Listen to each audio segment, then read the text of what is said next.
ചങ്കളെ Cadbury നമ്മളെ ചങ്ക് ബ്രോന്റെ കൊമ്പനാണ്. ഞാൻ പെട്ടെന്നാണ് ഇവരെ കണ്ടത് കേട്ടോ. കണ്ടപ്പോൾ തന്നെ ഇവരെ വട്ടം വെച്ച് പിടിച്ചാണ്. അപ്പോൾ ആളെ ഞാൻ കാണിച്ചുതരാം. എല്ലാവർക്കും അറിയുന്ന ഒരാൾ തന്നെയാണ് നമ്മളെ ചങ്ക് ബ്രോ കേട്ടോ. ആകാശ് ഉണ്ണേട്ടൻ അതോലോ ഗ്രൂപ്പ് വഴി വർഷങ്ങളായിട്ടുള്ളൊരു ബന്ധമാണ് കേട്ടോ. ആള് കോഴിക്കോട്ടുകാരൻ തന്നെയാണ്. നമ്മളെ പാവാട അഫ്സൽ ഖാന്റെ കൂടെ KSRTC സ്വിഫ്റ്റിൽ ഉണ്ടായിരുന്നു കേട്ടോ. ഇവർ പോയിന്ന റൂട്ട് പൊന്നാനി മൈസൂരാണ്. അങ്ങനെ ഇപ്പോൾ ഒരു ഇടവേളയ്ക്ക് ശേഷമാണ് ഞാൻ ഇവരെ കാണുന്നത് കേട്ടോ. സത്യം പറഞ്ഞാൽ ആകാശേട്ടനെ അഫ്സൽ ഖാനെ കഴിഞ്ഞ ദിവസം കണ്ടിട്ടുണ്ടായിരുന്നു ലൈനിൽ. ഇത് സാലി കേട്ടോ. സാലിയാണ് ആകാശേട്ടൻ്റെ വലങ്കൈ കേട്ടോ. സാലിയും നമ്മളെ ഫോളോവർ തന്നെ കേട്ടോ. ആകാശേട്ടൻ കണ്ട് ഇന്ന ആളാണെന്ന് പറഞ്ഞപ്പോഴാണ് സാലിക്ക് എന്നെ മനസ്സിലായത് കേട്ടോ. അപ്പോൾ ചങ്കള ഇതിൻ്റെ ഉള്ളൊക്കെ ഉണ്ടല്ലേ.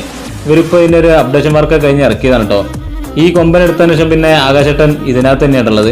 അങ്ങനെതാ ലോഗോ കൊടുത്തിട്ട് ആകാശേട്ടന് എൻ്റെ അടുത്ത് പറഞ്ഞായിരുന്നു കാണുമ്പോൾ തന്നെ ലോഗോ തരണേ എന്നുള്ളത്. അങ്ങനെ കണ്ടു ലോഗോ കൊടുത്തുതാ. കൊടുത്തപ്പോൾ തന്നെ ആകാശേട്ടൻ ലോഗോ ഒട്ടിച്ചേട്ടാ. മുന്നിലും ബാക്കിലും ഒട്ടിച്ചിട്ടുണ്ടേ. അപ്പോൾ ഞങ്ങളെ കുറേ നേരം ഞങ്ങൾ കണ്ട് സംസാരിച്ച് ഇവർക്കൊരു ഓട്ടം കൂടി എടുക്കാനുണ്ട്. അപ്പോൾ ഇവർ ഞാൻ ഓട്ടം എടുക്കാൻ വേണ്ടിയിട്ട് പോകുന്ന പോക്കാണ് കേട്ടോ. ആ സമയത്താണ് ഞാൻ അവരെ വട്ടം വെച്ച് പിടിച്ചു വെച്ചത്. അങ്ങനെ എനിക്ക് വേണ്ടി കുറച്ച് നേരം ഒരു സമയം ചെലവഴിച്ചിട്ടോ. എന്തായാലും കൊമ്പൻ്റെ ഒരു രക്ഷയിട്ടോ ലുക്ക്. അങ്ങനെതാ അവർ പോവാണ് കേട്ടോ.